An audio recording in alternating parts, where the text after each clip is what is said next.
السلام علیکم ورحمۃ اللہ وبرکاتہ۔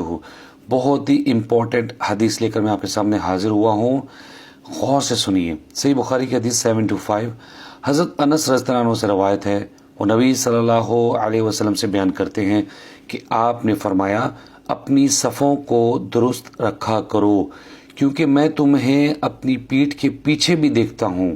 یہ رسول اللہ صلی اللہ علیہ وسلم کا معجزہ تھا۔ اس کے بعد ہم میں سے ہر شخص اپنا کندھا اپنے ساتھی کے کندھے سے اور اپنا قدم اپنے ساتھی کے قدم سے ملا دیتا تھا۔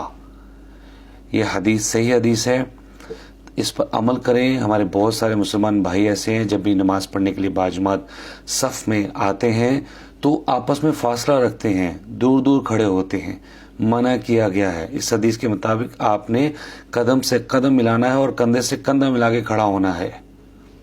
اللہ تعالیٰ سے دعا ہے کہ اللہ تعالیٰ ہمیں عمل کی توفیق عطا فرمائے۔ میں نے حدیث آپ تک پہنچا دی ہے، آپ خود بھی تحقیق کر لیں، اور اس کے بعد بھی آپ کو یہ محسوس ہوتا ہے کہ نہیں ساتھ نہیں کھڑا ہونا تو آپ کی مرضی ہے، میں نے حق بات آپ تک پہنچا دی۔ السلام علیکم ورحمۃ اللہ وبرکاتہ۔